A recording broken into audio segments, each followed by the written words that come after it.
Hey, and welcome back to the FFP. My name is Christian, joined here with Rob as always, and we'll be doing our Week 8 Start Sit video today. Now, many of you guys know the drill by now, but in case you don't or you're new, let me just do a quick reminder, which is, as always, thank you for supporting our channel, and if you guys need any help or any additional questions that you have, you can leave it in the comment section down below. You can safely assume to sit guys if we don't talk about them in this video, and make sure to contextualize it for your league. We're dealing with trying to help people in many different leagues, from 8-team leagues to 16-team leagues. PPR standard, man, is all over the place, and so you make sure to understand your scoring is going to get you a long way. Good luck this season, and as always, let's just get right into it. Rob, you have the Thursday game. All right, let's get to it. Vikings versus the Redskins. I'm actually really excited for this game, not because it offers a ton of fantasy value or that I think it's going to be a great game. You know why I'm excited for this game, Christian? Should be a win. Well, I hope so. It better be a win. But one, I'm going to be at the game, and two, hopefully get to watch my Vikings go to 6-2, and that'd be huge for them, obviously, right? Another reason why I want to be at the game is I have to admit I love Terry McLaurin. I really love this guy. He's going to be a great player in the NFL. Okay, let's go back to last week. We advised seeing all the Redskins except for one player because one, they had struggled, and San Francisco's defense was excellent, and then it rained and it was nasty there, and it made conditions even worse. And so hopefully you follow that advice. Somewhat similar this week. Now, last week, San Francisco's defense is very, very good. And I don't think that Minnesota's defense is at that caliber yet, but Minnesota's defense is also very good, and this is on the road. They're playing Thursday night in Minnesota. Right now, the Vikings are 6th in the league in points allowed at 17.6. At home, they're only allowing 15 points per game. They're 6th in total yards allowed on defense at 327, 7th in rushing yards per game at 90.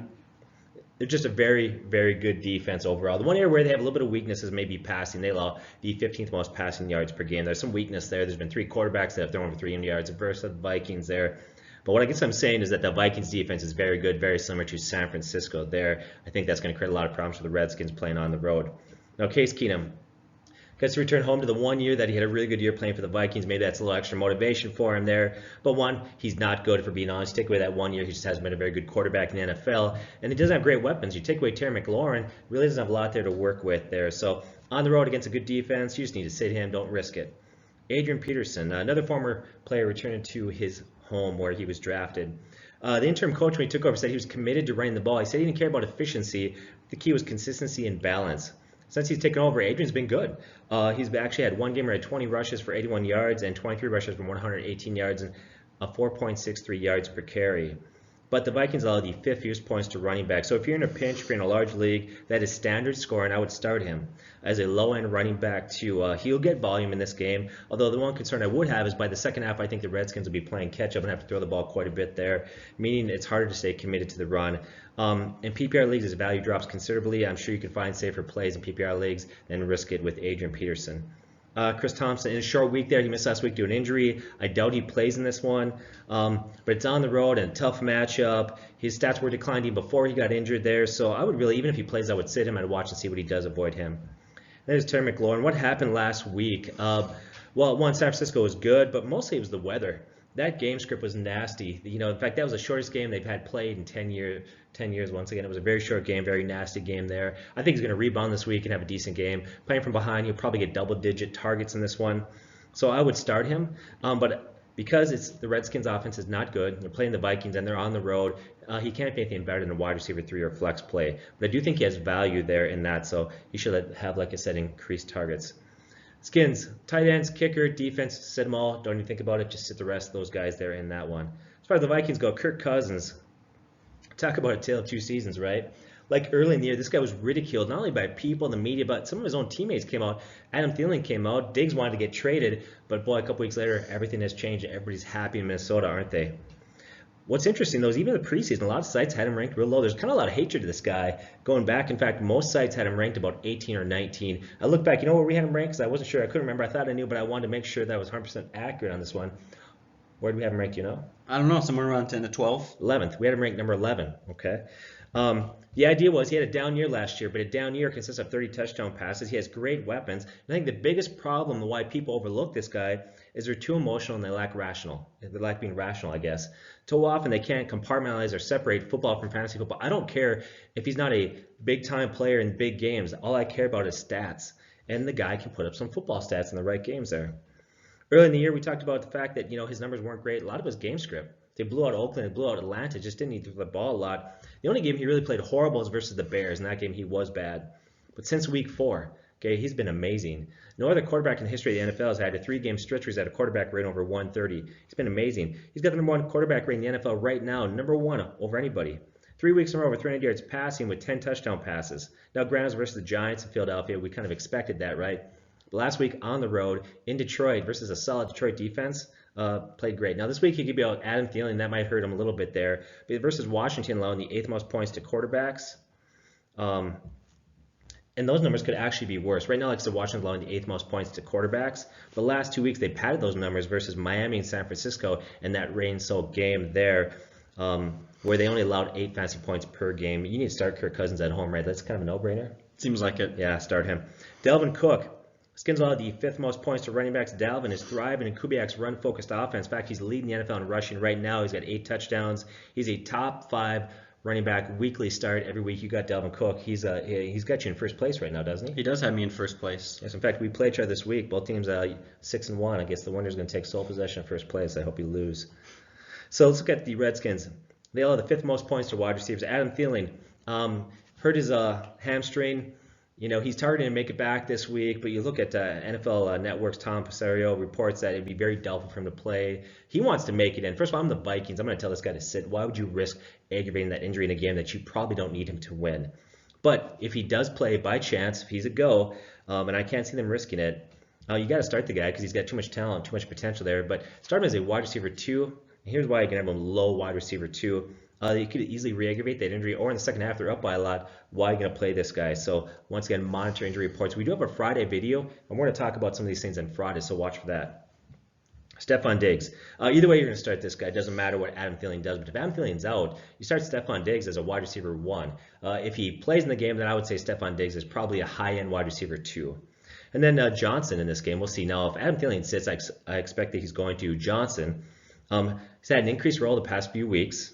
And I think he's a guy that you got to play as a very solid wide receiver 3 or a flex start this week. And there's Kyle Rudolph. Finally had a respectable fantasy game, but he's also had 4 games this year with just 1 target. And the emergence of rookie tight end Irv Smith, it's too risky, sit him. I love Irv Smith, by the way. I think this guy's going to be great. I'm glad that we drafted him. I think he's going to be huge in the NFL. But 1, he's a rookie, and the consistency and usage are not there. Plus, you still got Kyle Rudolph in the mix, and so I would sit him. Dan Bailey, solid start at home. The one downside of Dan Bailey right now is that offense is almost too efficient, not get as many field goal attempts, but go ahead and start him and start this Vikings defense versus the Skins, who allow the 7th most points to defenses. Although I will say this about the Vikings, they're an example of a defense that's probably a better football defense than a fantasy defense, but you still got to play them in this matchup. All right, so I'll be breaking down these Seahawks versus the Falcons, and let's start off with the Falcons because it's kind of a confusing situation with Matt Ryan. Going into the research for this game, it's very difficult because it all depends on whether or not Matt Ryan is playing. He drastically influences the value of everyone around him, and we don't know a lot about whether he'll be playing. Head coach Dan Smith came out and said, hopefully it's not a long-term injury and hopefully it's a more short-term thing. That alone makes me kind of nervous, but he further on called him a true game-time decision. So we just don't know right now. We'll update you guys on Friday, but at this point, it's very kind of a confusing situation as far as we just don't have a lot of information on this guy. For those of you who don't know, he left last week's game with an ankle injury late. Now, they were losing 37-10, or that's what they ended up losing by. Their season's not going very well. I don't think there was a lot in that for him to want to play. And in fact, I don't think there's a lot of incentive for him to play this week. I think even if he plays, you have to expect the Seattle Seahawks to win. This is an interesting situation. Honestly, I wouldn't be surprised if he sat. But if he does play, that is a very high-powered offense, and I think you have to start Matt Ryan. The Seattle Seahawks give him the 12th most fantasy points to opposing quarterbacks, and so definitely play him if he does.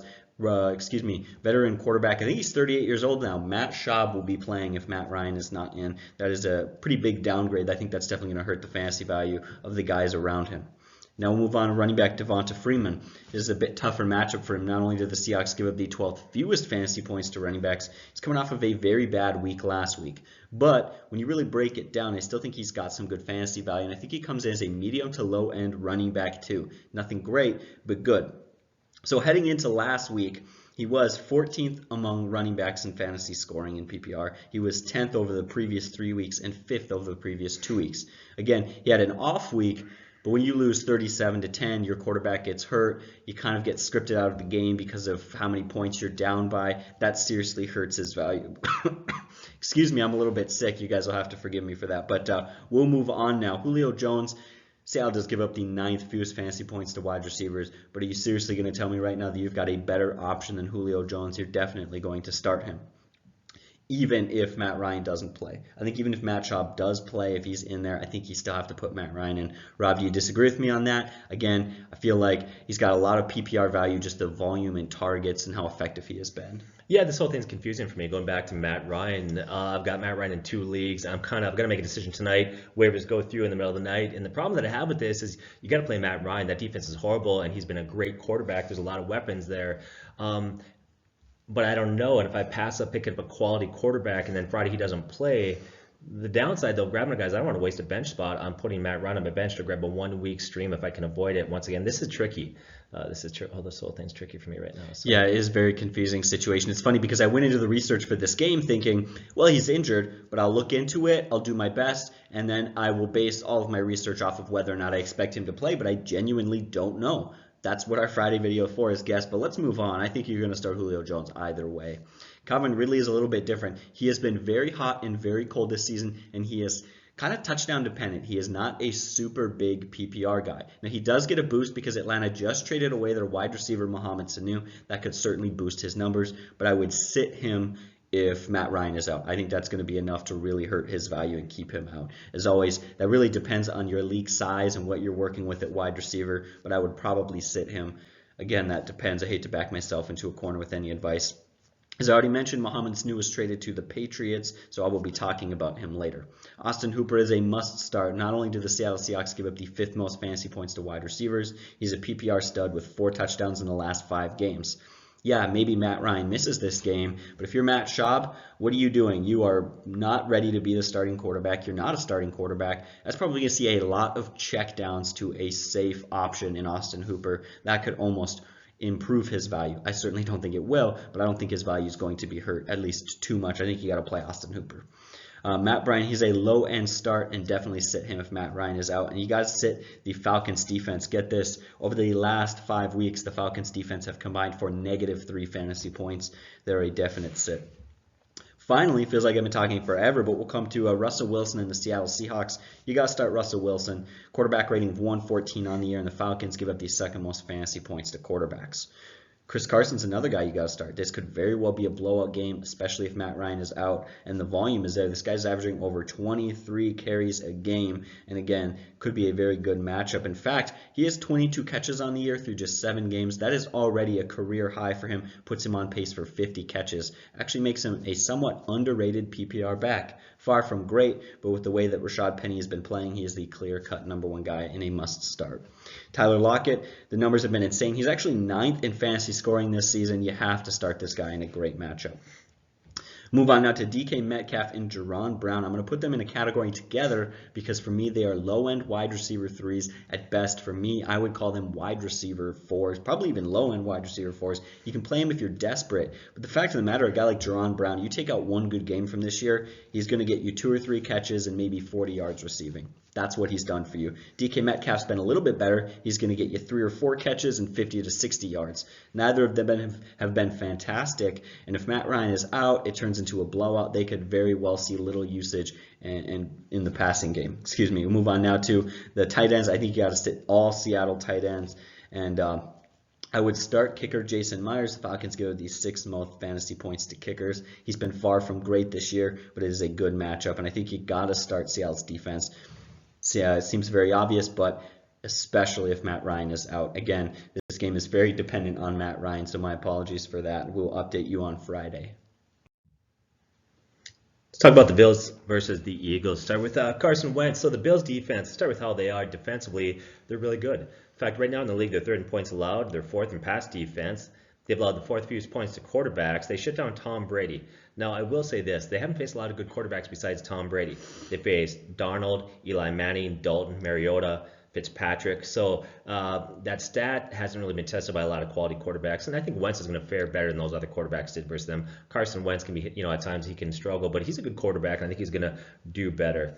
Like I said, he's a guy that's looked good at times. He's also struggled. I think he's missing Deshaun Jackson. Once he gets back, that's going to be a huge boost, although I think Jackson's not going to be back this week based on the information we have at this point. If he does come back, that's a major bonus like we mentioned. I think in a tough matchup with a lot of solid streaming options out there, sitting him is preferred, but he is talented and he is capable of some big games. His quarterback rating for us this week fluctuates based on your scoring system. And right now we have him ranked between 12 to 14. So depending on your league size, he's a guy that maybe you sit or start depending, once again, you have to, what you said, compartmentalize that for your league. So let's look at running backs. Look at Jordan Howard. Currently he's entrenched as the team's like lead back on early downs. Now while Miles Sanders' carries have actually dropped. Now if you look at Howard, he's been good. He's got a healthy 4.5 yards per carry, 5 touchdowns on the year. But he's playing the Bills, allowed the 5th fewest points to running backs. So I think for Howard, his strength is in standard leagues as Miles' role in the passing game has grown. And historically, if you look at Howard, he's not been great or been a great pass catching back there. So I think he's got a limited ceiling. I think you could run him or play him as a low-end running back 2 in standards or a running back 3 in league size that is smaller. When I say smaller, I would say that'd be like 12 teams or smaller than that.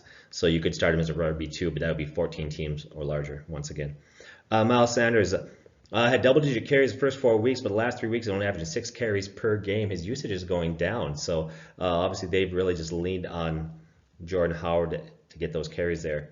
The one thing he has shown is effectiveness in the passing game. He's really become a pass-catching back. Last 3 weeks, he's totaled 146 receiving yards, but on only 3.6 targets per game, targets per game.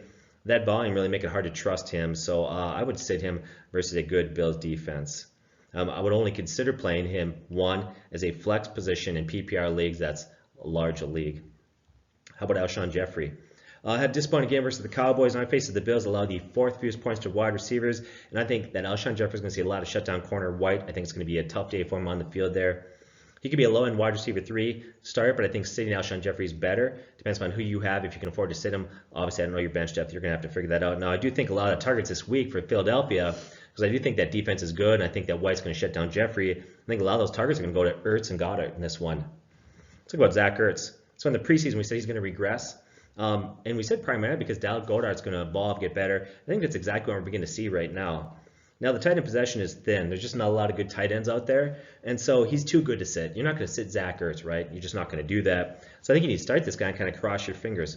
Now, I do think that his targets are going to increase in this game. He's going to get around 10 to 12 targets. I think they're going to lock down Alshon Jeffrey, some of those wide receivers. And the Bills' defense can be aggressive. And so what's going to happen is they're going to take shorter, high-percentage throws using tight ends in this game. So definitely start Zach Ertz. And Dallas Goedert, I would actually say he's a sleeper play in this one. His role is increasing, but he's only had really 2 solid games under his belt in a row there. Zach Ertz is still the team's #1 guy. So starting him carries some risk. Even though he's a sleeper, he's a guy that I probably would sit, once again, sit Dallas 1 more week, just kind of gauge that trend or feel a little bit better kind of where that usage is going to be.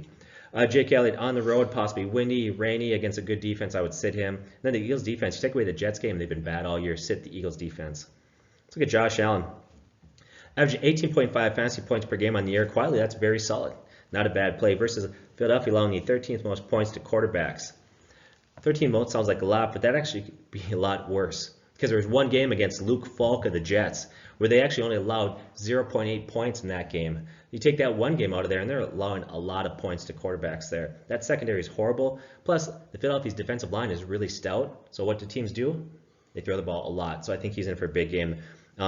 Big game for Allen, start him. Let's look at running backs here, Frank Gore and Singletary. First of all, the Eagles' runs defense allow the 5th fewest points to running backs. They are 6th in rush defense and allow 89 rushing yards per game. Now, Ezekiel did have 111 rushing yards versus them last game, but before that, they shut down Delvin Cook, Aaron Jones, Le'Veon Bell, Devontae Freeman, you name it. They shut all those backs down. So Ezekiel Elliott, but Ezekiel Elliott, let's be honest, I mean, that's Ezekiel Elliott. I mean, that guy is phenomenal. He's a freak. In fact, you look at the last 3 years before this year, Ezekiel Elliott led all the NFL in rushing yards per game. So, yes, Ezekiel Elliott ran well against him, but I think you can kind of toss that out as an anomaly, right? An outlier. Next best rusher after Ezekiel Elliott only had 63 yards and 14 carries versus the Eagles' run defense. Once I'm saying their defense is good against the run. So take Frank Gore. With Devin back, his carries actually fell a little bit there. He still led the team in carries. In the right matchups, Frank Gore can have standard value, but I would sit him this week. He's really become what I would call touchdown-dependent back. Then there's Devin Singletary. He's a talented back. He's got good hands. He's great in space. He's better in PPR leagues due to his skill set. and the team's emphasis on using Gore to run the ball there on early downs. Devin's used a lot in passing situations, but he's versus Philadelphia, who's a very stout run defense. I would probably sit him this week. Now, wide receivers, look at John Brown. We loved his matchup last week. We said you got to play this guy. He responded well, 5 catches, 83 yards, and a touchdown. He's a guy who I would say is kind of having a quiet year. Here's what I mean by that. You wouldn't think of him about like a top 15 or 20 wide receiver, right? John Brown's not a name that you come to mind when you think of him. Right now, though, if you look, he's on pace for 88 catches, 1,261 yards. That's going to put him in the top 20 for sure. Having a very good year. Played Philadelphia, allowed the most points to wide receivers. In fact, they've allowed 7 wide receivers go over 100 yards. The one team that didn't have a wide receiver go over 100 yards was the Jets, and that was Luke Falk at quarterback. You got to play John Brown. I would start him as a good wide receiver 2 this week. Cole Beasley, weeks 2 through 4, he had double-digit points scored in PPR leagues. So he has value in PPR league scoring with teams that I would say league size of over 12 teams. This week he has value as a flex or wide receiver 3 in PPR scoring. Actually start John Brown. It was a great matchup there. Tight end, there's rookie Knox. Knox is talented. He showed some promise, but he's not a reliable option to start at this point. Sit him. Steven Hauschka, I would start him. He hit double-digit points last week. I think this week, based on the matchup, what's going to happen there, 10 to 12 points are reasonable for him. Then the Bills' defense. The Bills' defense is good. Philadelphia versus opposing defense has been hit or miss. Philadelphia against opposing defenses, they've had 3 games where they only averaged 1 point against, right? But then the other 4 games have allowed 11.75 fantasy points against, so it's kind of hit or miss. The Bills for the year on defense are averaging 8 fantasy points per game. That's 10th in the league. So I think they're a solid start, but not a great start. Did I miss something there? No, I think you're good. All right. All right, so let's talk about the Bears and the Chargers, and why not go Chargers first? Phillip Rivers is a quarterback you got to start. Since Hunter Henry's returned, he is averaging over 20 fantasy points per game. The stats don't lie, they say. I think those numbers are great. He's just got so many great weapons to throw to. In a different situation there, the running game is a bit of a mess right now. It's just something I would tend to stay away from. You've got Melvin Gordon, who had a first touchdown of the season. That was great, good for him. First touchdown, awesome. But he had 2 fumbles and has just 2.3 yards per carry on the season. Not only that, but Austin Eckler has really maintained a large role. A larger role than he has ever had in his career, of course, besides when Melvin Gordon was out. Last game he had 8 targets, 7 catches, 118 yards, and a touchdown. And it was just 2 weeks ago he had 15 catches. He's got 7 touchdowns on the season. It's just so difficult to argue with Austin Eckler's role. He's been so effective. It's something that kind of makes you nervous. Like, you really want to stay away from this entire situation because Melvin Gordon comes back and coaches says, hey, he's going to return to his role. Melvin Gordon has seen more carries than Austin Eckler. But Austin Eckler has been pretty much hands down primarily the receiving running back. And it's hard to tell who's going to get the fantasy points. Who's going to separate themselves? Now, the Bears do give up the 8th most fantasy points to running backs. So I think you could definitely play either one of those guys this week. But there's so much risk involved that you have to know your league scoring. You're going to have to play them smart depending on your needs and what you've got going on. Eckler only playing a PPR. Melvin Gordon probably only play in a standard league. But again, do want to steer clear of that situation if you can, if you do happen to have better options. Keenan Allen, he's struggled lately. Over the last 3 weeks, he has caught just 10 of his 23 targets. That's bad. But then you look at it, he's played Denver, Pittsburgh, and Tennessee. Those are 3 very good defenses over that span. Pittsburgh, who doesn't seem like a very good defense, has actually been much improved. Since they had Minkah Fitzpatrick, they've had 13 of their 15 turnovers since adding Minkah Fitzpatrick. Their pass defense has been so much better since then. And so it's actually been a tough schedule for him. This is another good defense he's going to be playing. It's going to be another tough week. Phillip Rivers is a good quarterback. There's no reason not to play Keenan Allen. Don't panic. Don't worry. Start him anyways. Mike Williams, I would call him a wide receiver 3. He's far from good, or he's far from great, but he's been good enough. He's a guy who's going to go out there and get you 4 or 5 catches for about 50 to 60, maybe 70 yards. He has no touchdowns on the season, which is very weird. Coming off of last season, he had 10 touchdowns, and we thought that maybe he would be the sort of end zone receiver on that team, but hasn't really worked out this year. So I'll call him a wide receiver 3, nothing more than that. Hunter Henry is an obvious must start. Not only has he seriously helped Phillip Rivers, as we already talked about, but in his 2 games this year, he had 8 catches, 100 yards, and 2 touchdowns. And then last game, he had 6 catches for 97 yards. And he did that against the Titans, who, against all but Henry and Austin Hooper, have allowed tight ends to nothing more than 37 receiving yards. They have shut down tight ends this year, and he still went for almost 100 yards. It was a good day. Their kicker, Chase McLaughlin, I'm probably saying that wrong. He's averaging about 7 fantasy points per game, and the Bears give up the 6th fewest fantasy points to kickers. I would probably sit him, and I would sit the Chargers defense. All right, now we will talk about the Bears and Mitchell Trubisky. Now, the Chargers give up the 11th fewest fantasy points to opposing quarterbacks. That number is a bit skewed. Last week, they played the Tennessee Titans, and in his first start for the Titans, Ryan Tannehill threw for over 300 yards against them. So I think that number is a bit skewed. Their defense has been struggling a little bit more than they were at the beginning of the season, not quite as good as they were. That being said, Mitchell Trubisky is not a great quarterback, and I wouldn't look to start him in anything more than like a 16-team league, a very large team league, or maybe a 2-quarterback league. Last week, he threw the ball a whopping 54 times and managed just 250 passing yards and 2 touchdowns. Both of those touchdowns coming very late in the game, very garbage time stats. So I would probably avoid playing him this week. Now, David Montgomery last week had a bad week, 2 carries for 6 yards and a fumble. You lose big to the Saints, you have to throw the ball a lot. In fact, I think 54 passing attempts is probably the most that Mitchell Trubisky has ever thrown in his career. They simply couldn't afford to run the ball very much, and I think game scripts really held him out of it. Additionally, that fumble was another thing that didn't do so well for him. This is going to be a much better week for him, but still not a great week. I would look towards other running backs. I'd call him a running back 3 this week. Now, Tariq Cohen. In PPR leagues, he's averaging 10 fantasy points per game. But in PPR leagues, that's not really great. I mean, when you look at it, I got a guy like Dalvin Cook on my team. He's averaging like 30 fantasy points per game. And, you can't get that from every running back, but I'd love my running back 2 to come in and at least be getting, 15 or 20, playing matchups. Hopefully you have good depth at running back. I would lean away from Tariq Cohen. His 2.35 yards per carry. It's just not a great situation to be involved in, and definitely sit him in standard leagues. It's not even close. There's no reason to play him.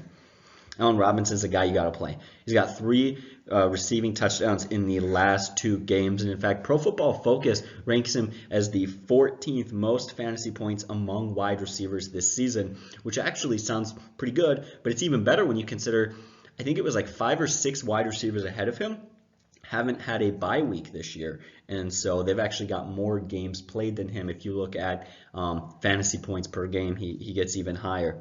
Wide receiver Taylor Gabriel, other than 1 fluke game this year, he's averaging just 13 receiving yards a game. You definitely have to sit him against the Chargers, allowing the 11th fewest fantasy points to wide receivers. Unless you are in a very deep league and you are very desperate, I would sit tight end Trey Burton, and I would sit kicker Eddie Pinheiro and the Bears defense this week. Talk about the Giants versus the Lions in this one. Talk about Daniel Jones. So this week, coach came out. Pat Shurmur said they have no plans of benching him after his recent struggles. He came out first week against Tampa Bay, looked amazing. Since then, he has struggled, but isn't that expected for rookie quarterbacks? That's they have a hard learning curve there. Since then, he struggled. He's only scoring since that game 11.5 fantasy points per game. In those same games, in 4 games, he's got 4 touchdown passes to 7 interceptions. Now he's going on the road to Detroit. Sit this guy until he turns a corner. Just don't take that chance. Saquon Barkley. Last game, he looked good, but he didn't look like Saquon. I think he's still a little bit limited there, not 100%. Doesn't matter. The guy's a beast. Still got in the end zone. You're going to start him every week. Doesn't matter who he plays. This week he plays Lions, allowing the 2nd most points to running backs. Do you need me to tell you to start Saquon Barkley? Hopefully not. Hopefully not. You probably should be playing the game, right? Well, if that's the case, you probably don't care enough about fantasy to be watching this video. Probably true. That's so true. I'll talk about Golden Tate. Yeah, I know out there. He had another good week there. But we did say last week that a lot of his value that we thought was going to go down was contingent on the return of Sterling Shepard. Sterling Shepard was gone another week. So that's why I was talking about fantasy football.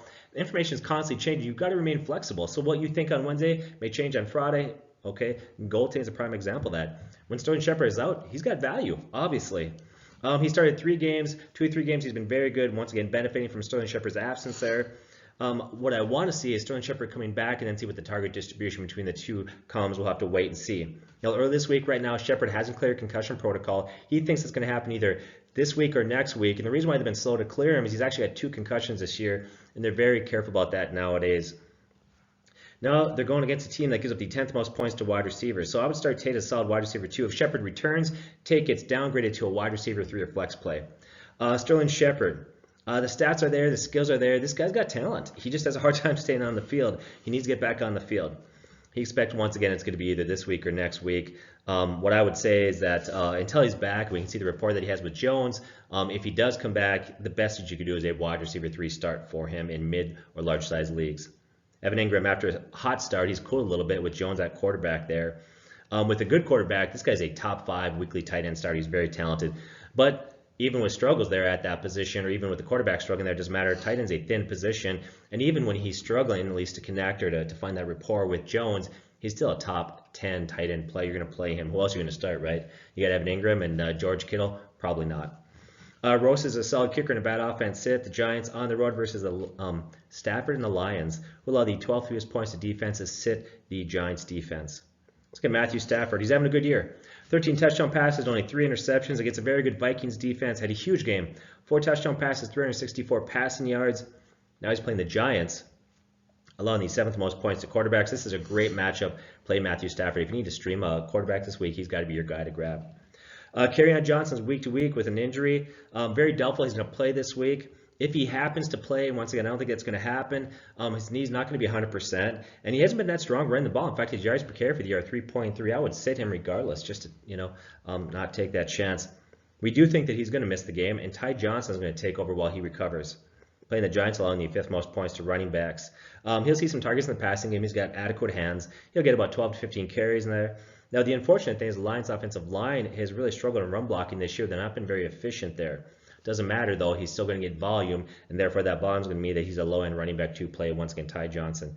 J.D. McKissick will have an expanded role, I think, in the passing game there, but will be enough of an extended role that he will warrant a PPR play. I don't think we know at this point. I'm not going to speculate. I think it's better to sit him. Let's look at wide receivers. Marvin Jones. Playing the Giants, give him the 8th most points to wide receivers, and also 23rd in passing yards allowed, although they would give up more passing yards, but they've been a number of blowouts where teams didn't need to throw late in the game there. Before last week's 4 touchdown explosion versus the Vikings, if you minus their Green Bay game, he'd been trending upwards. He's a guy that's been in the league a few years, and he's proven that he can be productive in the league. With the Lions struggling to run the ball and needing to throw more, I think that trend's going to continue. He's a very safe and solid start at wide receiver 3 or flex play this week, and then there's Kenny Golladay. So he's had 2 games where he struggled. 2 games only averaged 3 fantasy points per game in PPR scoring, but the other games he's averaged over 21 plus points per game. He's more talented than Jones. He's the team's best wide receiver. Very solid matchup this week. He's a wide receiver 2 start. Then you got Hawkinson, the rookie tight end. Very talented first-round pick. Got a great future in the league. He's had 2 games that were really worth starting fantasy-wise in terms of statistics. But rookie tight ends, we said this in many videos, rookie tight ends simply don't come out typically and have big years. The one guy that's the one exception to that rule is Darren Waller of Oakland, who is shocking everybody, right? Doesn't matter. He's playing the Giants. Giants allow the 4th fewest points at tight ends. I would sit Hawkinson. I would start Prater. He's 4th in kicker points right now, averaging 10 points per game. And I would start the Lions defense with a struggling Jones playing at home against the Giants, allowing the 4th most points at defense to start the Lions. All right, so now we got the Buccaneers versus the Titans. Let's talk about the Bucs and Jameis Winston. Many of you are expecting me to say sit him, but I absolutely think you need to start him. Yeah, sure, in his last game he threw 5 interceptions, but I started him in that game. He still got me 25 fantasy points. The fact of the matter is, he's not a good NFL quarterback. But what is he? A good fantasy quarterback, and that's what counts. You got to play him this week. As far as the running backs, Ronald Jones Jr. and Peyton Barber go, I think you got to sit those guys. Titans defense is good. But they have given the 12th most fantasy points to running backs. However, that number is very skewed. Get this, in their last 6 games, the Titans defense have had to stop running backs Marlon Mack, Nick Chubb, Freeman and Lindsey from Denver, Eckler and Gordon, Devonta Freeman, and Leonard Fournette. That is a very, very good line of running backs that they've had to play. Kind of a sneaky line right there. And Barber and Jones are 40th and 41st in fantasy running back scoring. They just don't hold a lot of value, guys. I would look elsewhere this week if you can. Chris Godwin is a guy you got to start. In 4 of the last 5 weeks, he has had at least 120 receiving yards. He's had 6 touchdowns in 6 games. Absolutely play him. Mike Evans is very much the same. He hasn't been quite as productive as Chris Godwin has, but he has been very good. He's been very high and low. There's a little bit of a hot cold there, but would you rather play a wide receiver who maybe doesn't have a whole lot of value and at best is going to get you 11 fantasy points? Would you rather take the risk of him going out and getting you 5, laying a duck?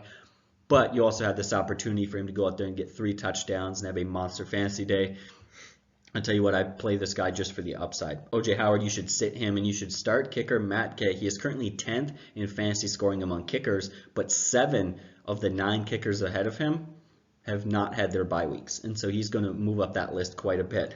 And I would sit the Buccaneers defense. Moving on now to Tennessee, Ryan Tannehill, quarterback. I think you should play. Not only did the Buccaneers give up the 7th most fantasy points to quarterbacks, last week he had just his first start for the Titans. He threw over 300 yards. He finished 6th in fantasy quarterback scoring, and this is a primed matchup for him to be in.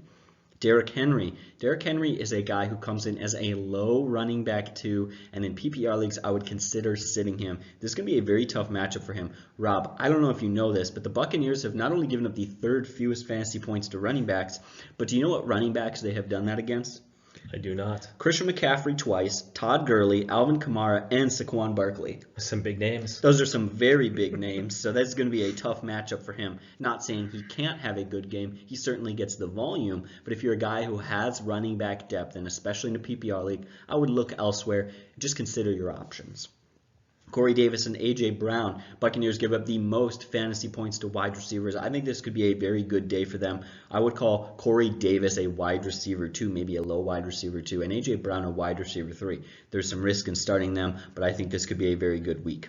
Delanie Walker, I would sit unless you're desperate. Here's what we know right now. Coach Mike Vrabel said he was frustrated for Delanie Walker, who's struggling with an ankle injury, and they're going to have to take this day by day to see whether or not he'll be playing in Week 8. I would sit kicker Cody Parquet, and risky start, but you could start the Titans defense. They have been a pretty good defense this year, and we saw just a couple weeks ago from Jameis Winston that turnovers are a big part of what he does. So if you want to make a risky defensive play, I would go with the Titans. But that is my wrap up for this game. Now I will pass it back to Rob for his next game.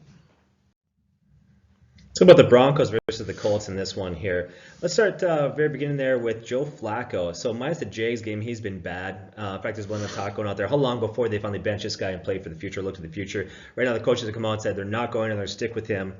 Minus the Jags game, in 6 games, he's had 3 touchdown passes to 5 interceptions. He has been brutal. That's a half a touchdown pass per game. Sit him. Don't even think about it. How about Philip Lindsay? Philip Lindsay is very talented. Twice this season he had single-digit fantasy points, but he's also had twice this season where he's at over 26 fantasy points per game. So much talent there, but the perfect split down the middle and usage between him and Royce Freeman make it really hard to lean and trust him to where he's at. And I think the reason why that they don't lean on him more, and we've talked about this for many reasons in videos in the preseason, was he's not a very big back. A guy that probably can't handle 15 to 20 carries per game. They want to keep him fresh. Another thing that hurts his value is Flacco struggles. Flacco is not doing well now. The offense is not moving great. But before last week, he had 4 touchdowns in 4 weeks. Now he plays the Colts, allowing the 8th fewest points to running backs. Now the one back that had a good game for them was Austin Eckler. Had a huge game in week 1. And if you look at Eckler and Philip Lindsay, very similar skill sets and size. So maybe that's going to translate well and he'll do well there. He's too good to sit.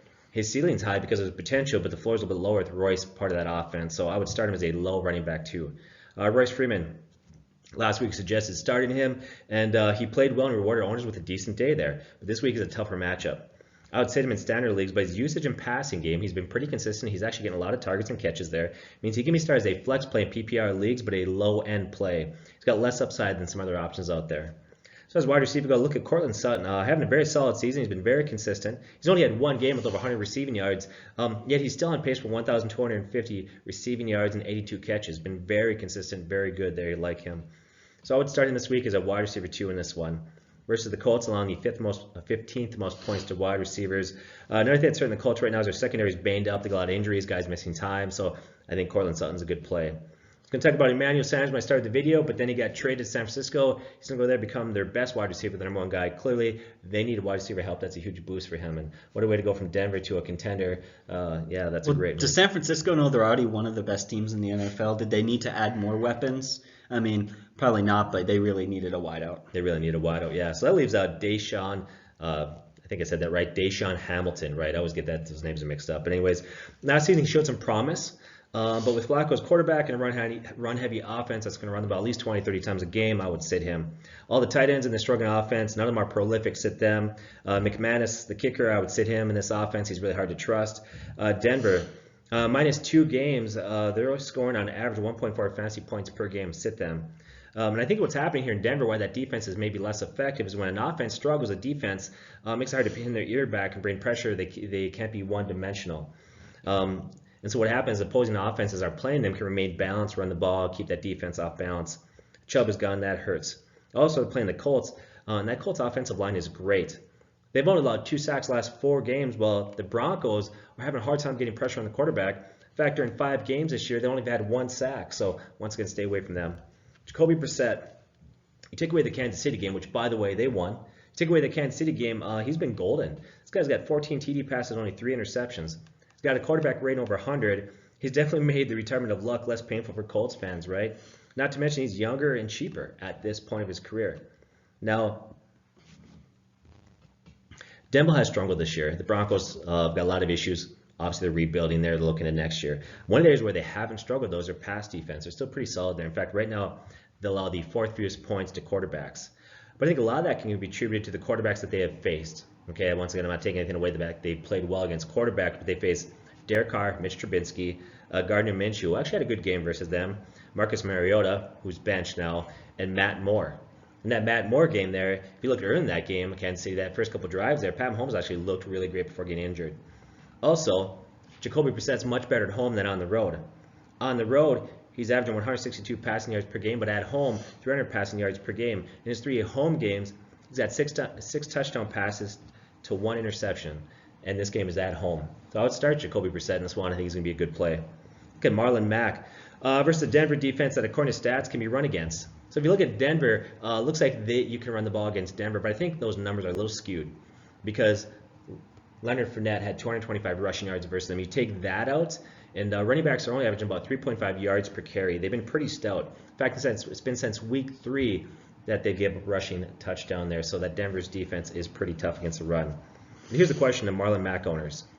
Who do you have better right now that you have on your bench that could be a running back too besides Marlon Mack? Yeah, probably nobody, right? So even though this might be a tougher matchup for him, I think you got to play the guy. I'm not going to insult anyone, but I've seen most people's drafts. Marlon Mack might be your number 1 back. For some of you, definitely, yeah, for sure. So Marlon Mack is the clear lead back for the Colts there. He'll get at least 15 to 20 carries. I'm sorry, yeah, I'd say about 15 to 18 carries. I'd say 3 to 4 targets.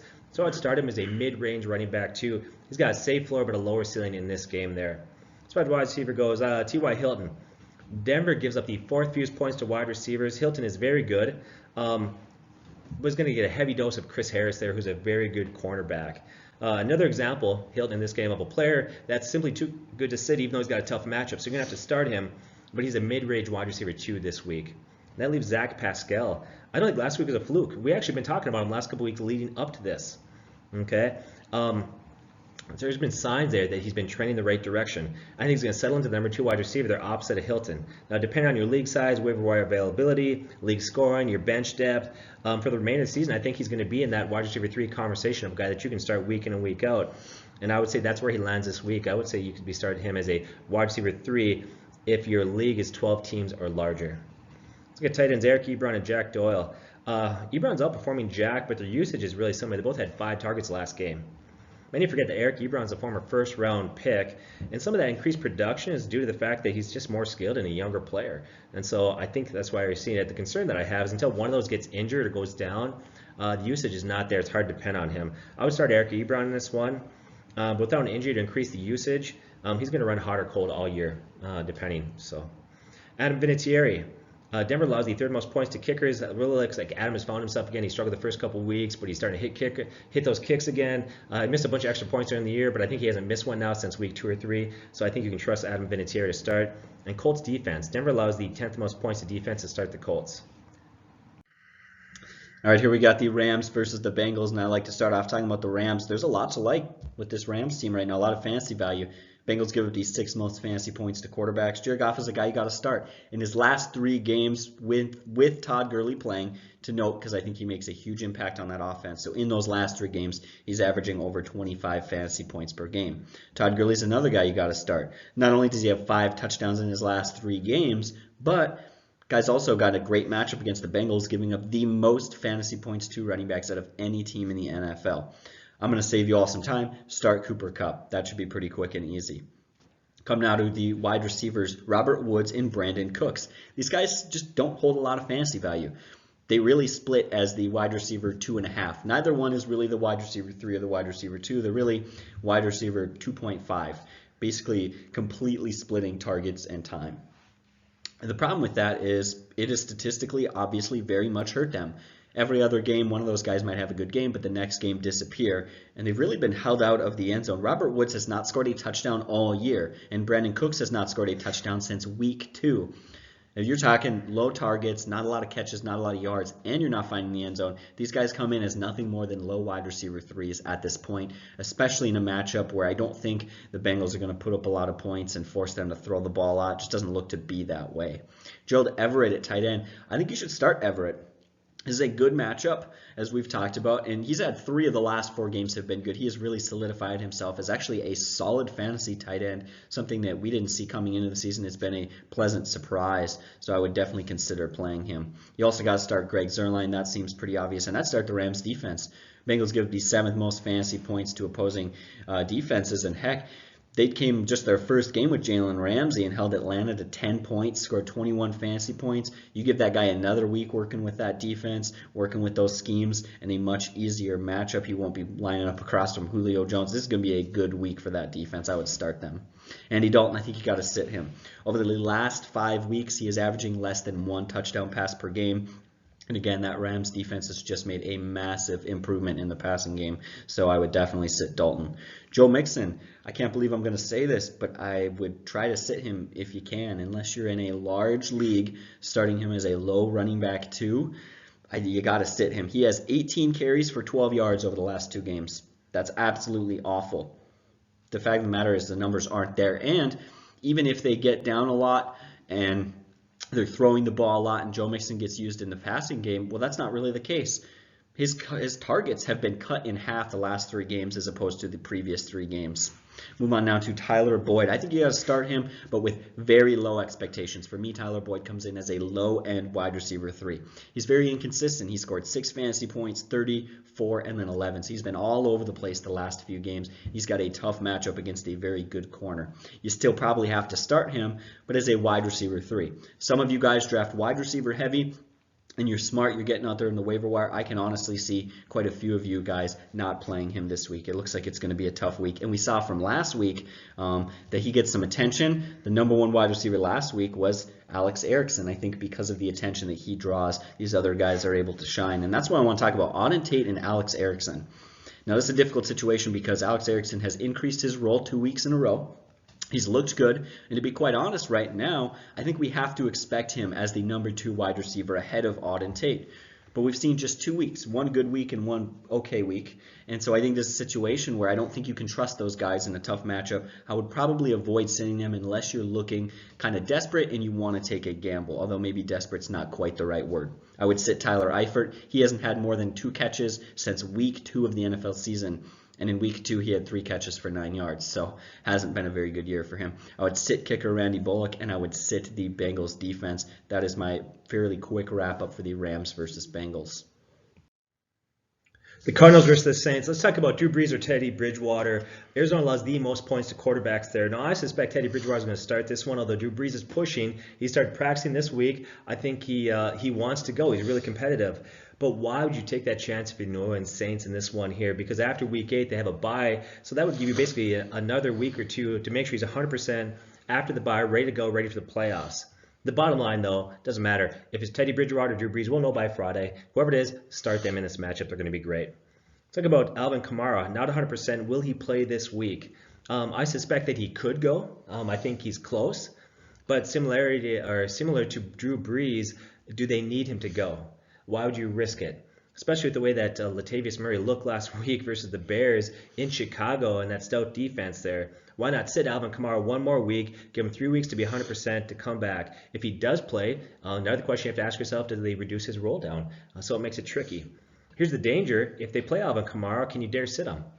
Too good. You got to play him against the Cardinals, who have the 28th defense in the NFL, allowing 27.4 points per game. If he plays, I wouldn't expect him to come in as his normal role as a running back 1 in usage or production. If he does play, you got to start him as a running back 2. Latavius Murray. Okay, he's going to see significant carries in this game regardless of what's going to happen there. Last week he played great. He's a must-start this one.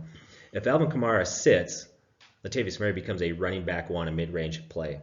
Even if Alvin Kamara comes back, I actually would still play Latavius Murray in this matchup there, and I would play him as a running back 2 in this one for sure.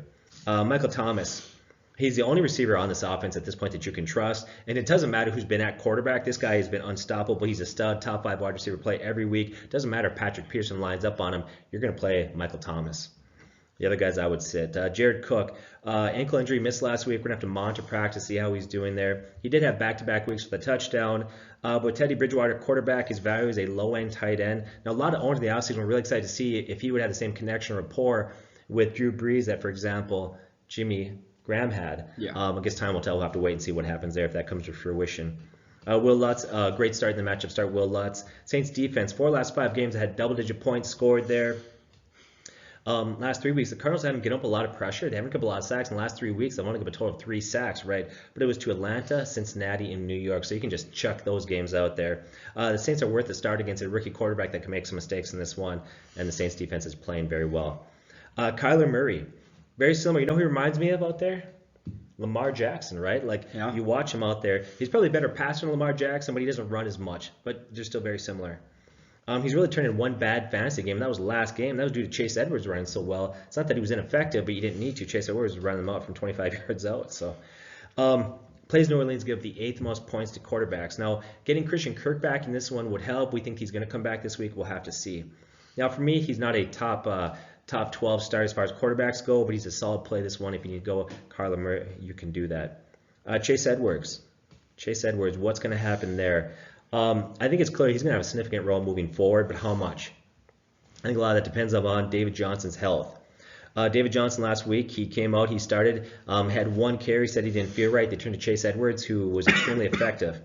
Now, the Cards, what do they do this week? Do they give David Johnson 1 more week to heal? Do they go heavy with Chase Edwards?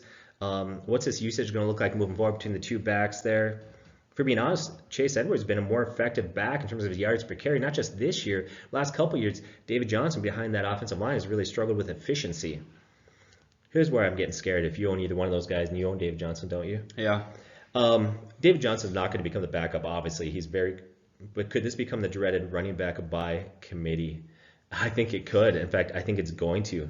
I think I'm going to use both backs. They both are doing really well. Now, this week, the versus the Saints allow me 4th fewest points to running back. So what do you do in this? Here, where normally I would give you some start-sit information or advice, say, hey, here's where he lands. I'm not going to between these 2 guys. Here's what I'm going to say.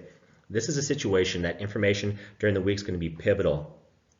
Coach's comments on the running back situation, David's held. On Friday, it's going to make a lot more sense. Come back on Friday. We'll give you some clarity there. But wide receiver Larry Fitzgerald. Saints allow the 9th most points to wide receivers. I think they're going to be playing catch-up in this game. Need to throw a lot. I think he's going to get a lot of targets. I would start Larry as a wide receiver 2, a low-end wide receiver 2 play. He's slightly better in PPR league scoring. Christian Kirk, a talented young wide receiver who Murray had a great connection with. The first 3 games, he had 32 targets from Murray. I think he's going to be back this week. If he does come back, I would start him as a wide receiver 3 or flex. There's no tight ends there for the Cards to start. Zane Gonzalez, he's 5th in kicker points. But if they fall behind this game, which they're probably going to, a lot of those field goals don't happen. It becomes they're pushing the field. They need touchdowns. Those field goals disappear. I would sit them in this one. The Cardinals defense, they're bad. And the offensive line for the Saints is very good. Just set the Cardinals defense. All right, so let's talk about the Jets and the Jaguars. Sam Darnold, you're going to sit him this week. He had -5 fantasy points last week. Granted, that was against the Patriots, and the Jaguars are not the Patriots' defense. But they're not a bad defense, and it's hard for me to trust a guy who had such an awful week last week. I would avoid that. Le'Veon Bell's another guy that I think I would avoid this week. He has just 1 rushing touchdown on the season. His yards per carry has very much struggled this year, though it has been slightly improved since Sam Darnold has come back. The most surprising thing to see is that in the last 2 weeks since Sam Darnold has come back, he's had just 2 catches for 9 yards. He at one point was on pace for this absolutely monster PPR season with an insane amount of catches. And then he struggled the last 2 games. I don't know what it is. Maybe it's just who Sam Darnold is as a quarterback, but he just hasn't caught the ball as much. I would probably look for a better option. Again, he's averaging, he's playing against a team that has been pretty good the last few games. They absolutely shut down Joe Mixon. And against Alvin Kamara, they held him to just 2.8 yards per carry. So again, I think this is a guy I would probably look for a better option this week. Le'Veon Bell just not looking great. I think he's going to bounce back. He's going to recover. He's going to have some good weeks this year, but I don't think this will be the week. Robbie Anderson, he had an awful week. That whole team did. 8 targets, 1 catch, and 10 yards. But what I said before was, in the previous 5 games with Sam Darnold, Robbie Anderson has 5 touchdowns. I think I'd play him this week. Not as a super high play, but I would. And Jamison Crowder, this is a funny thing. In his 3 games playing with Sam Darnold, He is 11th among fantasy wide receivers in PPR scoring, and it's almost entirely off of catches. He's had a fair amount of yards, yes, but he is just absolutely gobbling up targets for whatever reason. I don't know the game script or the X's and O's or the why. It's kind of a surprise to me, but I tell you what, I would play him in a PPR league. I would probably avoid starting him in a standard league, though. That's where the majority of his value seems to be coming from this year. Tight end Chris Herndon, I would sit him. Right now, he is currently doubtful for Week 8. Even if he does play, he hasn't played all year, and the Jags give the 8th fewest fantasy points to tight ends. I would sit the Jets defense and their kicker, Sam Ficken. Moving on now to the Jaguars. Gardner Minshew comes in for me. He's been very impressive as a rookie, but he's been far from elite. I would call him as a probably 12 to 14 quarterback range, or you know what, probably 10 to 14 quarterback range this week. He hasn't been amazing. He's been a little bit inconsistent. And part of the way that team's identity is, I don't think that they have good running game, and I don't think they play terrible defense. Never have they just had an absolutely awful game this year. And so he's not going to throw for 350 yards and 4 touchdowns, but I think he's a safe pick in this matchup against a Jets team who have played bad enough that other teams haven't thrown the ball a lot. I believe right now they've allowed the 21st fewest fantasy points to quarterbacks, but that number is extremely skewed because they simply haven't been, teams against them just haven't needed to throw the ball as much. Leonard Fournette's a must start. He's got 535 rushing yards in the last 4 games. I mean, you just can't argue with that. I believe he's currently 2nd in rushing yards. DJ Chark and Dede Westbrook, I'd actually start both those guys. They look very, very solid. Again, had a couple of off games recently, but I think they're going to be fine. I would sit the Jaguars tight ends, and I would start Josh Lambo. Excuse me. And the Jaguars defense, I think you got to start the Jaguars defense against the Jets, giving up the most fantasy points to opposing defenses. As a very quick roundup, but that is my Jaguars versus Jets. Let's talk about the Panthers versus the 49ers. So Jimmy Garoppolo, he's really had one good fantasy game this year. Let's start with San Francisco. They've got a great defense. They run the ball really well, and he's a game manager. But I want to stop for a second. I talked about it a little bit ago, and that's that last year, right? I remember that big game between the Rams and the Chiefs. 54 to 51. People said, you know, the era or the time of great defenses is gone, but that's actually changed right now. Great defenses are dominating this year, and San Francisco has a great defense. And so you look at Jimmy Garoppolo, they're not asking him to do too much.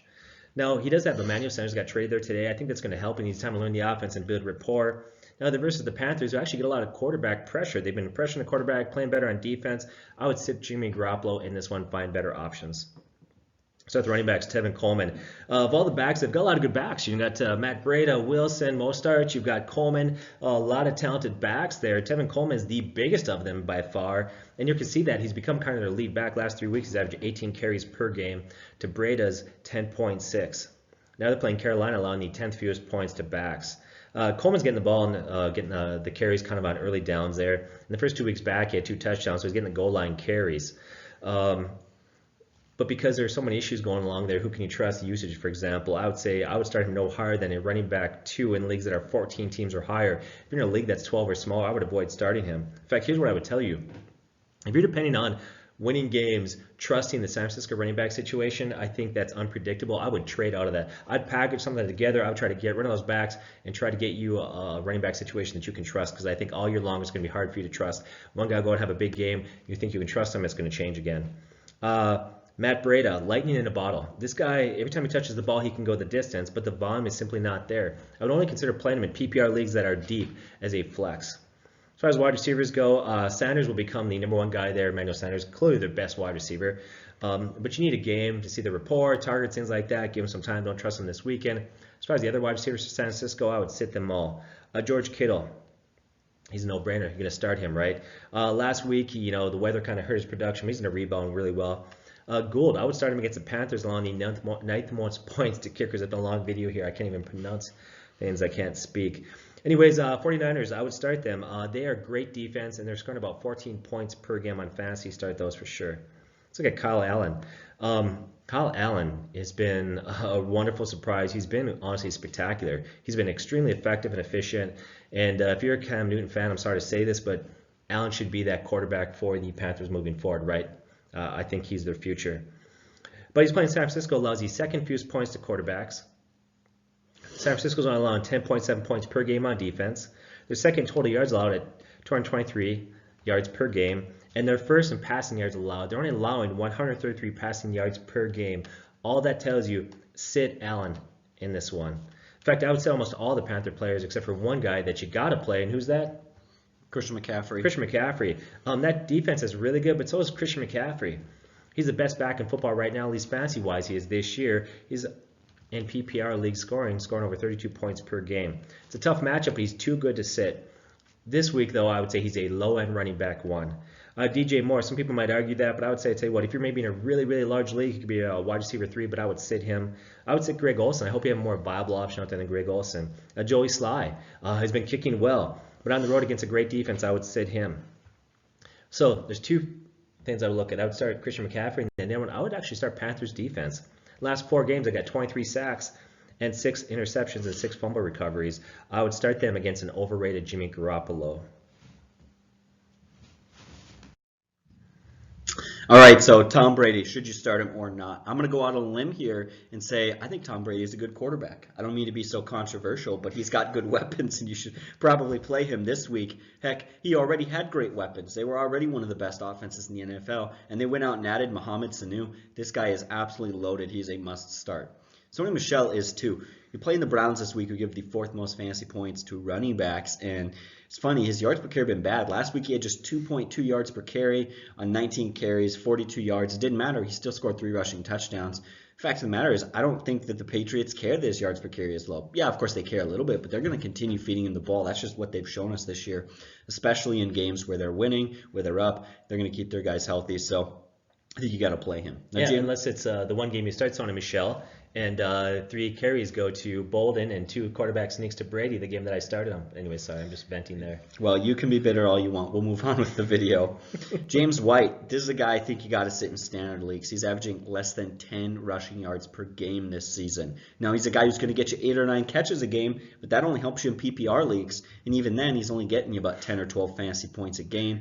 In PPR, I would consider him a very low-end running back too. If you're desperate, sit him in standard for sure. Julian Edelman is a must start. Heck, they win 33-0. They have 3 rushing touchdowns. They absolutely dominated. Julian Edelman still had 14 targets. This guy seems like matchup proof, game proof. He's just everything proof. You absolutely have to play him. Move on to Josh Gordon now. With his knee injury, he did not play last week. He is questionable for this upcoming week, though. I really just haven't heard a whole lot. We're going to have to update you on our Friday video because at this point, it seems very mysterious. They also have Mohamed Sanu, who they added, Jacoby Myers, and Philip Dorsett. This absolutely just loaded receiving core. In fact, it's really funny. I don't know why they went and traded for Mohamed Sanu. I didn't think that they needed another wide receiver, but I guess they felt like they did. I would sit all Patriots tight ends, and I don't know if I mentioned, but those 3 wideouts, Sanu, Dorsett, Myers, I would sit all of them. I think it's just a situation where it's like too much going on there. There's just too much going on there, especially if Gordon does happen to play. Like I said, I'd sit the Patriots tight end. You got to start kicker Mike Nugent. He's an average kicker in a great offense. You got to start the Patriots defense. Not only have they given up just 6.7 points per game this season, they have 12 interceptions in the last 4 games. Flipping sides now to a team that doesn't have as much going for them is the Browns. Get this, the Patriots give up the fewest points to quarterbacks, to running backs, to wide receivers, and to tight ends. They are absolutely shutting everyone down. It is scary. So it's going to be no surprise when I say I would sit Baker Mayfield this week. I think you still got to start Nick Chubb. I'm not going to get into Baker too much, but I think you got to sit Nick Chubb. 6 touchdowns, 5.3 yards per carry. Yeah, you mean start, right? You said start. Excuse me. You got to start him. It's been a long video, but I mean the production's too good. Even in any tough matchup, you don't have a running back better than Nick Chubb. I guarantee it, or at least 2 running backs better than Nick Chubb. Odell Beckham. I think you still got to play him this week. He's a wide receiver, too talented and too good. He's always one slant pattern away from catching it, breaking it off for a long touchdown, and then you're wishing that you didn't get cute and you sat him. So definitely play him. His numbers haven't been great, and this isn't a great matchup, but I still think you have to play him. You hate to sit him the 1 week he absolutely goes off. Jarvis Landry, he's been a pretty good PPR guy. In fact, 25 of his 79 fantasy points this season have come from catches. I think in standard leagues, I would sit him. In PPR leagues, I would start him as a low wide receiver 3, but nothing more. If you're desperate, looking for a plug-and-play stream tight end this week, Ricky Seals-Jones might be the guy. He's not a great option, but the tight end position is thin, and he's got 2 touchdowns in the last 3 weeks. So again, not great, but if you are desperate, he's out there. I would sit their kicker, Austin Siebert, and I would sit the Browns defense. Let's go to Texans versus the Raiders. Start with Deshaun Watson versus Oakland, allowing the fourth most points to quarterbacks. Watson right now is the #1 fantasy scoring quarterback out there. Go ahead and start him. That's kind of a no-brainer. Carlos Hyde, after trending upward, took a step back last week, but his role hasn't changed. He's going to be the lead back on early downs. Even the best backs have off weeks. I'm not saying he's a good back. I'm simply saying that nothing's really changed as far as his role from last week to this week. He had an off week, no big deal. I think he's got standard values of running back 2 in larger leagues, and PPR leagues, it's better to sit him. DeAndre Hopkins, start the wide receiver stud. Last week he rebounded. Now he plays Oakland, allowing the 4th most points to wide receivers. Will Fuller. The guy has so much talent, but he cannot stay healthy. Well, he's going to miss a couple more weeks now with an injury. And that means Kenny Stills. I like Kenny Stills. I think he's going to have a huge role there. Fuller being out boosts his value. It's going to increase his targets. And he actually looked good when he was healthy on this team here. Look, he had a nice role there. I love him this week, actually. I'm going to bump him all the way up. Kenny Stills to a wide receiver 2. I think he's going to have a huge week. Tight ends, Fells or Aiken. Many sites last week pushed Fells. Got to go Fells, got to go Fells. We said don't trust him, stay away. He had a very quiet day. Both these tight ends have had big games, but they've also had a lot of inconsistency. Neither is a clear-cut leader in targets. Neither are good plays. Neither are great talent-wise. You need to sit both tight ends. Fairbairn, last week's leading kicker, 2 of the last 3 weeks been good. I think this is a great start from this week. I would play him. Texans defense, John Gruden and Oakland allow the 7th fewest points to defenses. I would sit them. Derek Carr, playing Houston. The Texans allow the 5th most points to quarterbacks. He's been efficient. He's leading quarterbacks in completion percentage right now. He's played well, especially when you consider how few weapons he's had, but his efficiency hasn't turned into great fantasy numbers, only averaging 13.5 fantasy points per game. Good matchup, but you got probably better options out there to play than him. Josh Jacobs, by far the best running back in the rookie class, probably the best skill position player at this point. He's been very good. 5.1 yards per carry. He's 5th in the league in rushing yards per game. Very solid running back start. Start Josh Jacobs. Tyrell Williams, will he return this week? We'll see. We'll have to watch and monitor. I think he's going to return, and we'll see. Houston allows the 3rd most points to wide receivers. Now, there's no other wide receivers on that team that I would trust, but Williams I would trust. He had 4 touchdowns the first 4 weeks, and Derek Carr was not afraid to look his way. So if he returns, he's a must-start wide receiver 2. Darren Waller, oh man, that guy came out of nowhere, and that's such a weak position. How many people out there got this guy later on? In fact, a lot of people didn't pick him up until week 1 or week 2 in the waiver wire. He's been huge. You got to start him. That's a no-brainer. I would sit Oakland's kicker, Carlson. I would sit their defense. All right, guys, here we are in the last game of our video, the last game for this week, Packers versus Chiefs. This is going to be a lot different Packers versus Chiefs than I was expecting a few weeks ago. Pat Mahomes being out completely changes the script of this game, but good for Packers fans. Going into this game, it looked like a very tough matchup until Pat Mahomes got hurt. Now you got to definitely consider this to be a very winnable game.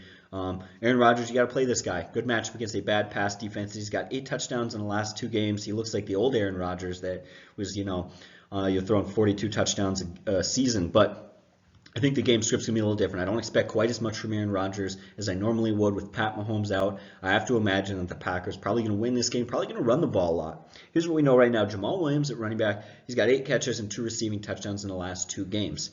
Aaron Jones is clear-cut, hands down the better running back, but they love to use Jamal Williams in the passing game. I think Jamal Williams is going to be very limited in the passing game, and they're going to lean heavily on Aaron Jones. That's just the way I think it's going to go for a few reasons. One, there's a very good chance the Packers get up early, and they simply wasting the clock out, running the ball, playing smart football. Or, if I'm the Kansas City Chiefs, I want to run the ball a lot. I want to play it conservative. Hopefully my defense can hold the Packers down, and it's not going to be a large scoring fest. But either way, I think this game is going to be full of running the ball. I would sit Jamal Williams and start Aaron Jones this week based off of that information. Davante Adams, he is currently marked as questionable, but to be honest, I'm starting to think he's going to play this week. That's my projection, but don't trust me right now. Trust what I'll update you on Friday. That is going to be a lot more accurate. Marquez Valdez-Scantling, Geronimo Allison, and Lazard, those 3 guys. I wouldn't trust Allison or Lazard. I think there's too many guys there. But after a very good week last week, Marquez Valdez-Scantling looks to be a fairly good option. I might play him as a wide receiver 3. He's been very inconsistent, but he's got huge upside. And he could have a good game if Davante Adams comes back, gets less attention from defenses. Jimmy Graham tends to be a bit the opposite. If Davante Adams misses, he has more value. He has been the biggest benefactor of Adams not playing. Last week's 4 targets, 4 catches, 64 yards, and a touchdown. Came off of having a good matchup, but he's got another good matchup this week against the Chiefs, giving up the 10th most fantasy points to tight ends. So I would probably play him. I would start Mason Crosby. And the Packers with Matt Moore at quarterback. If you want to take a risk this week, I don't necessarily think you should, but if you're looking for a risk or looking for a defense to stream in deep leagues, 16-team leagues, the Packers defense could be a team to go against. Again, with Matt Moore, Pat Mahomes out, this could be a good week. Going into the Chiefs, I've said it a few times already, Matt Moore will be the starting quarterback. I wouldn't start him. Yeah, he's got a lot of weapons. He could have a huge day, but the Packers give the 6th fewest fantasy points to opposing quarterbacks. I don't imagine that's going to be a great day for him. Could be wrong on that one, though, that's for sure. I would play LaShawn McCoy this week. Packers give the 6th most fantasy points to running backs, and just like I was saying earlier, this is going to be a game where if I'm the Chiefs, you got a smart coach in Andy Reid, you're going to want to slow that pace down, you're going to want to run the ball a lot. And the guy who's been getting the majority of their carries, been their lead back, that's been LaShawn McCoy. Wait a second now. Didn't you say like 2-3 weeks ago? Didn't you say that he was lead back? And wait a second out there. We got a lot of hatred for that. A lot of people that were pretty angry, irritated, appalled by the very insinuation but it couldn't become... It's become increasingly clear that he's undoubtedly their lead back there, right? Yeah. So, and not just in carries, but efficiency. Yeah, and that's the interesting thing. You look at Damian Williams. I think you got to sit him. He's averaging just 6 fantasy points per game in PPR leagues. That's what he's averaging in my PPR league. That's bad. You got to sit him this week. Tyreek Hill is an obvious must start. 3 touchdowns in 2 games. Hard to argue with. Sammy Watkins is questionable and currently marked as day-to-day. He could very well play. That would be a huge boost to that offense. If he does play, you got to sit Hardman, Pringle, and Robinson. I mean, seriously, you're talking without Pat Mahomes, with 2 wide receivers ahead of them and Travis Kelce, no way those guys hold value. They do hold more value if Sammy Watkins plays, but again, everything else still applies. You're playing a good defense with your backup quarterback. You should be trying to run the ball a lot. You've still got Tyreek Hill as your number 1 wideout and Travis Kelce as your number 1 tight end. I don't trust any of those 3 guys. You can take a shot if you want, but I know people have taken plenty of shots on them this year, and it just hasn't worked out. Worked out maybe once or twice, but in the end, I don't think it's worth it. Travis Kelce is a must start, absolutely, and Harrison Butker becomes a low-end start with their backup QB, and I would sit the Chiefs defense this week. So let's look at our last game, the Dolphins versus Steelers there. The Steelers defense has improved. They've actually had the ability to bring a lot of pressure to the quarterback. You look at Devin Bush, Watt, others, they can bring a lot of pressure. Now you look at Ryan Fitzpatrick last week, 282 passing yards and touchdown versus a good Bills defense. It was really impressive. You also look at that 3 times this year, quarterbacks have thrown for 103 yards versus the Steelers defense, but the addition of Minka Fitzpatrick has really improved that pass defense there considerably there. This game for the Dolphins is on the road, and Miami's the worst offense in the NFL, only scoring 10.5 points per game. Don't start Fitz. There's no real reason to risk it. There are better options out there. Just stay away. Mark Walton. Guy should be on your radar, definitely. Last week, what happens exactly what the coach says was going to happen, which is his role is increasing there. But he's on the worst team in the NFL right now. He's had 1 solid week. I think you need another one to really trust this guy. I would sit him. Then you got Parker and Williams.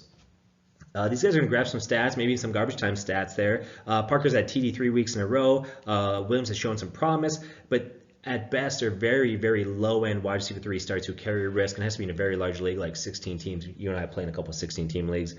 I would sit the Miami's kicker, tight end, defense, stay away from all of them. Let's look at the Steelers now. Miami defense is bottom of the barrel in almost every defensive category. They allow 35 points per game, over 400 total yards per game.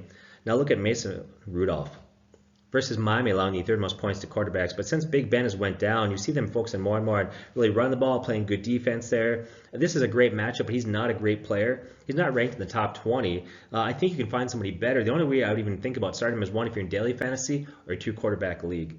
James Conner. You have to watch this week to see. He hurt his quad. Whether or not he's going to practice, I think he's going to practice. I think he's going to be fine. If he plays, he's a great start against Miami, allowing the 3rd most points to running backs.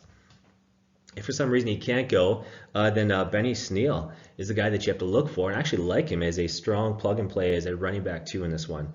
Juju Smith-Schuster, I know he's disappointed a lot of you. Juju is a guy that I like. I think he's been drastically hurt by bad quarterback play, but I think this is a bounce-back game for him there. Start him as a wide receiver 2. I expect a big week from him. I'm going to say 100 yards, a touchdown, and 7-8 catches. He's going to have a huge week. Vance McDonald's a solid start. He's not a great tight end, but he's a solid play. Boswell's a good play, and I would start the Steelers defense in this one as a great matchup. So that's it.